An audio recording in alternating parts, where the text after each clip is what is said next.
Hello and welcome to this episode of The Unnoticed Entrepreneur with me, Jim James. And today we're going to Bangkok, Thailand to talk to Darshan Mehta, who is the CEO and founder of a company called iResearch and also the author of a book called Getting to Aha. Darshan, welcome to the show. Thank you, Jim. Pleasure to be here. Well, I know you're with us from Thailand, but normally based in the US. So thanks for taking time out of your busy travel schedule to join me on the show. Now, tell us, with all of your experience, how do you help entrepreneurs to get noticed? I help them gain insights because I truly believe today's insights are tomorrow's facts. If you look at the world around you, the things that we take for everyday, part of our lives, at one point was an insight that someone came up with, and now they become a fact. I mean, a perfect example is look at our smartphones. If you think about it, it wasn't that long ago that we didn't have these smartphones that did all the things that they did, and they've even evolved, since the first portable phones. But that all resulted as an insight that was developed. And if you think about it, these insights are the real key to differentiate, to innovate, and ultimately to build loyalty. Yeah, look, I think that's fantastic. And as you rightly say about the iPhone, that was someone's insight first. But one of the challenges for entrepreneurs is that we tend to be quite product focused. We think we've got an insight into what the market wants. And yet, actually, most companies fail because they develop something that people don't really want to buy. So, how does iResearch help? Because research itself can be quite Yes. expensive, can't it? And quite slow to gather. So, how can you help with your innovation? Well, sometimes a lot of times people see research as ivory tower and costly, expensive. But if you think about it, let's just simplify it. Research is actually structured curiosity. What you want to do is you want to probe into the mind of the consumer and find out what they think, feel, and what are their triggers. If I was to go back and give you, let's talk about the iPod that came out. When the iPod came out, there were plenty of MP3 players on the market. But Steve Jobs was in a position to see that the price of hard drives was coming down to the point that you could fit a lot of content on there, but also to the point where it could actually fit in your pocket. And he was a big music fan. But I think he shared a frustration that a lot of other people did. And that was that, you had to take your CDs and you couldn't take your entire music album, all of them with you. And so that was a frustration. But knowing the technology that could solve that helped him solve a problem that he could see in the real world. Now, they talk about that they never really did focus group, but Apple actually does a lot of research, but they don't necessarily do a focus group to find out what people think is the solution. It's often finding out what are their pain points and the things that really drive them crazy.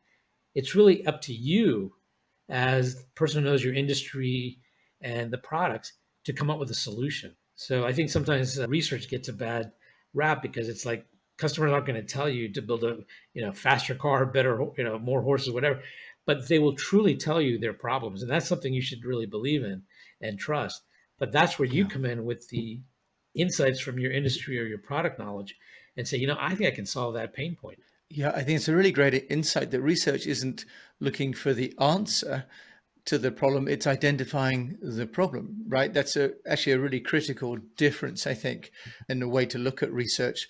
But research can be very Correct. expensive, Dash. And I know that having tried to do that for clients in the past, getting the data set, getting the questions right, and then getting the number of people to answer that makes a representative sample.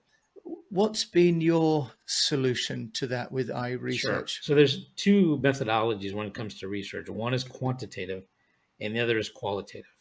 And so most of you now are familiar that there's many tools out there available to do online surveys. And the cost for those have come down tremendously to actually create the survey. But there is still a little bit of work to do a good survey with good questions. And that requires really more than anything is having more conversations, and you'll learn to have better questions. But having done this for many years for clients, I've been doing research for many clients. I found that they often want to get at the why, but they often think the surveys are the way to go because one, they're familiar with it, or it's been more affordable. But then they often get frustrated with the research because they still can't get at the why. And to get at the why, you actually need conversations with your customers. And it can be as simple as just having conversations one on one with customers or actually doing focus groups. And that's where iResearch is trying to introduce a platform so you can do them on a regular basis, anytime, anywhere, and make it much more affordable. Basically, a cost per session would be having a very nice lunch for two people. And so that makes it much more affordable and reasonable. But the key is really simple, is just having more conversations so you can tap into these insights. And I would even argue that if you were to do focus groups or have these conversations first, you will actually end up with better surveys, because then your questions are going to be more relevant as well as your answer choices. And that's going to allow you to get more into a survey and more useful data on the back end. Oftentimes people get into a survey and they don't realize how they're going to actually use the data. And what they end up with are lots of questions that would be nice to know, but at the end are not very helpful to get at their ultimate goal or objective. And that's where I think having conversations first could result in better surveys, and then get at exactly what it is you're trying to achieve. So with iResearch, how do you solve that problem of actually having dialogue before, if you like, you do a broader scale survey then, So it's Darshan? really not a survey, it's really a conversation that you're having online with maybe 10 to 15 customers. And what you're doing is really, unlike surveys, we don't need a random sample. If anything, I'd actually argue to have a more homogeneous sample for the focus group. And the reason is your goal is to actually do a deep dive in people who have similar backgrounds, interests, and maybe even purchase behavior, because you want to find out what really motivates and triggers them to actually act or not act. And that's what you're really trying to do. But once you get those insights and a deeper understanding, now you have a better, I think, foundation upon which to build the survey questions and the answer choices. Right. So with the platform, how does that differ from just say inviting a number of people to a Zoom Sure, call you can do that. to discuss an issue? But a true focus group really involves managing three different roles. One is the moderator, the other are the participants, and the third are the clients. And what our facility does allows you to have direct conversations between the moderator and the client during the session. So imagine yourself in the real world. We do focus groups behind a mirror are the clients. And if they want to pass notes or give feedback, they have to send somebody around and interrupt the session to actually do that. Whereas online, you can do that very easily and quickly. And then the other is we have a set I of see. tools that makes it very easy for the moderator to show images, video, and so on. And I've found an interesting thing. I started doing online focus groups back in '98, and I wasn't sure if it was going to be, really something that you could do online.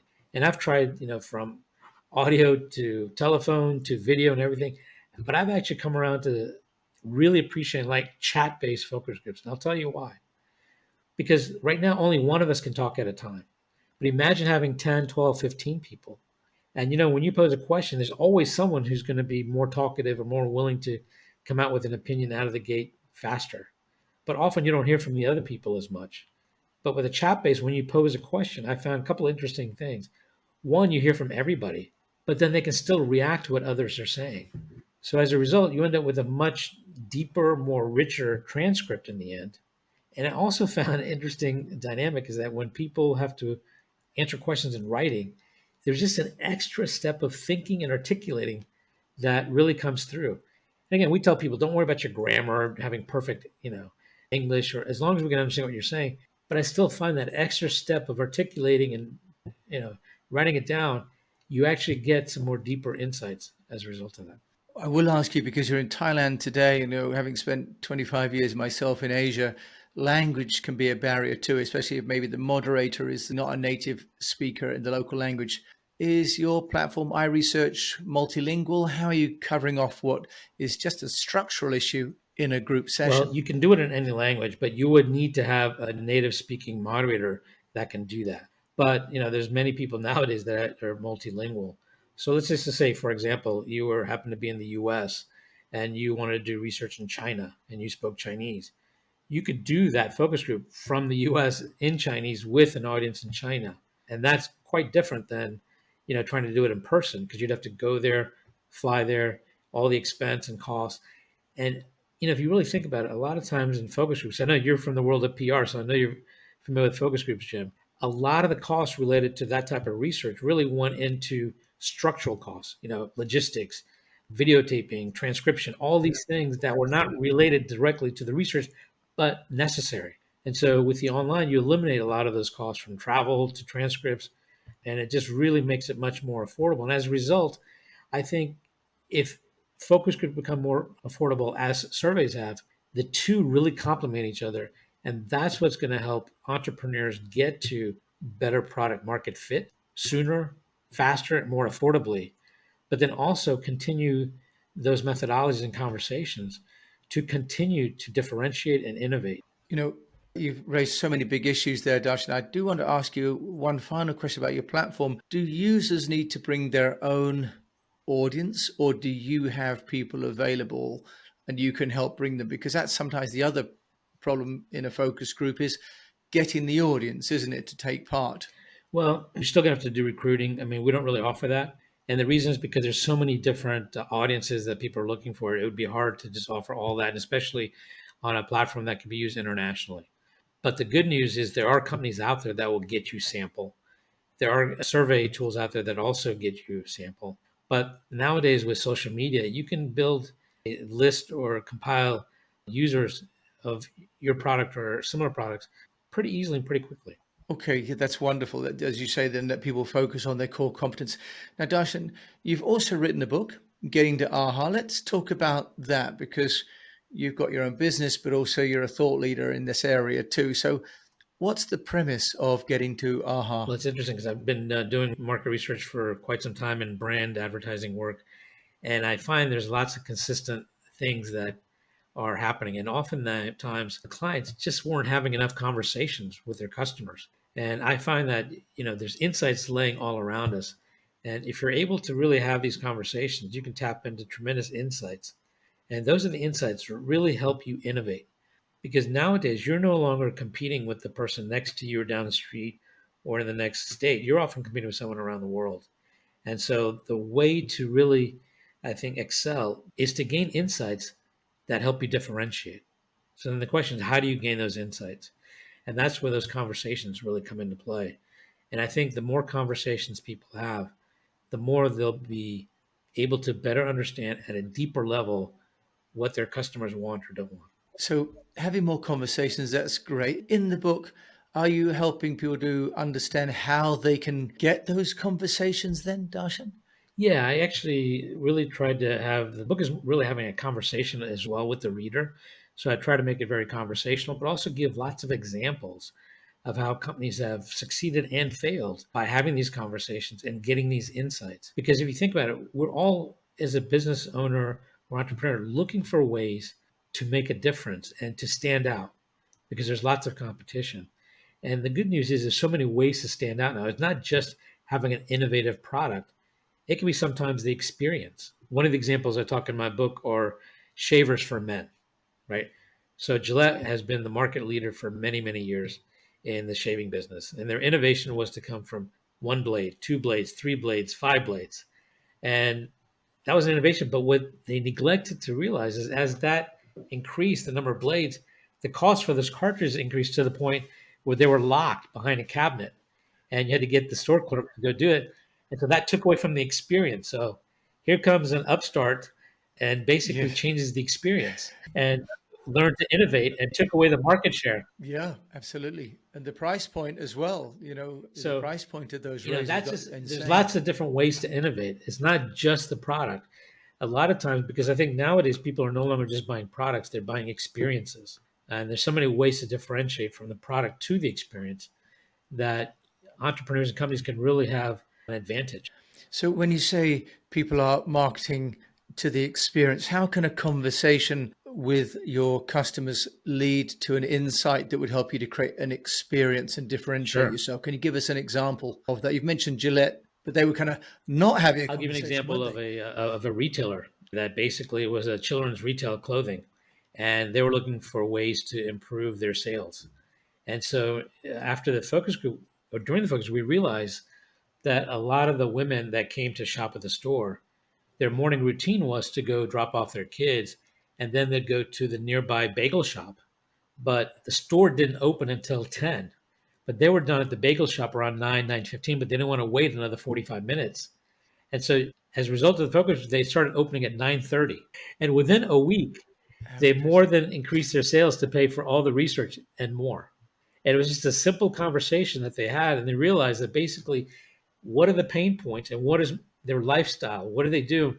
What can be done to make it a little bit easier? And It's as simple as that oftentimes. Darshan, I love that example. Do you have another example of a business that's listened to customers and it's impacted their business? Absolutely. Let's talk about Airbnb, something I think many of us are familiar with, and very modern brand and service. When they first started out, they actually were not having much success.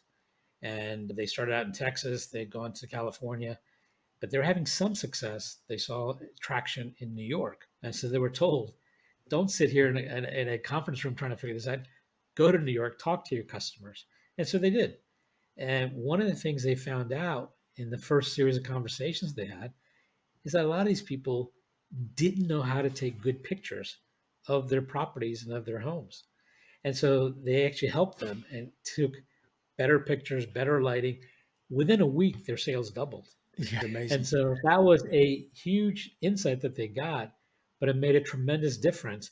And again, those are the kind of things we talked earlier about. Entrepreneurs are very product focused, and that's okay because they have a passion. But sometimes it's just a little tweak or a better understanding that can make the difference from being here to jumping to here. Yeah, I love that. That's a really great example to make it practical as well for us, Darshan. And you're an entrepreneur, obviously a globe-trotting entrepreneur, and you've written books and you've also got some guest lecturing work. As an entrepreneur, changing the subject slightly, how do you get yourself noticed? Well, the good news is you have so many tools nowadays with the digital world to do that. But I think more importantly, it's not just all the different ways you can do it, it's really how you approach doing it. I think if you are in the mindset of you're trying to sell, it's going to be much harder in today's world because that's not getting as noticed as those who are really trying to help. And, when you're trying to help, you're going to truly then find the people who truly want your help and are willing to pay for it. And some may just, find it interesting, but in the back of their mind, they say, Jim was really helpful. That's something they might even recommend to others because that's really what the internet and the digital world is all about is connecting people. And what people are looking for more than anything is someone who authentically wants to help. But hey, everybody knows we live in a world where you need to survive and make money. But more than anything, if you have the approach you're trying to help, then that makes the other part much easier to even facilitate or talk about. But if you're just out to sell, it's just, I think, going to be harder in today's world where everybody's looking for much more genuine, authentic help from people. Okay, yeah, very interesting being of service. Now, I will ask you a question because specifically here it says that you yourself have taught at George Washington in DC, the University of Gothenburg in Sweden, the Thammasat University in Thailand, and the Sciences Po in France, and the Franklin University in Switzerland. Now, you haven't mentioned that, but I am going to ask you, how have you got not just one speaking and lecturing at multiple universities, because that is also a unique way of building a brand for yourself, isn't it? Yeah, but I actually did it more than that because you just learn a lot. When you're working with young minds and people, you're just exposed to different things. And the one thing I've learned, it's one thing to be a student, but it's a whole other thing when you have to teach it to somebody else. You get a much more 3D perspective around it. I just find that personally enriching. And then, one thing leads to another. So then there's referrals and things. And it's just something that I think has been personally valuable, enriching, and it's helped me grow personally. Yeah. And how did you get that? Just sorry to interrupt, from a practical point of view, for any of my fellow unnoticed entrepreneurs who have got something to give back to the community at university level or college level, how did you go about doing that? From contacts and getting referrals and just really trying to, talk to people in the academic sphere and working with them. And, just really at some point making some connections, starting with, guest lectures and so on. And so that's actually why I'm also in Thailand is to try to work with the university here to really develop a more robust ecosystem for startups. Because again, the startups internationally are having the same challenges. And a lot of them need to get to product market fit, to then ultimately get to funding, to get traction, to then get it to a point that it can say now we can scale it. And so there's just I think a lot of opportunity that's in Asia and coming up, and I just really enjoy working with students in these challenges. Darshan, well, I've enjoyed listening to you and being a student of all of your great thoughts as CEO and founder of iResearch, the author of Getting to AHA, and also listening about your lecturing, where you're very generously giving your time and your knowledge. If people want to find out more about you, where can they do that? Then come to iResearch or just send me an email directly at dm@iresearch.com. XCDvirtualasst.com. Great. And of course, I will include Darshan's details in the show notes as always. So thank you very much. I say Sawadee Kap to Darshan. Thank you for joining us today. Sawadee Kap and Kap Kun Kap, since you speak Thai so well. Well, that's the limits of my Thai, but I had to put that in there. And you've been listening to me, Jim James, here in the UK, where the only way that we say goodbye is cheers and thank you for listening. Thank you, Jim. Appreciate it. My pleasure. My pleasure as well.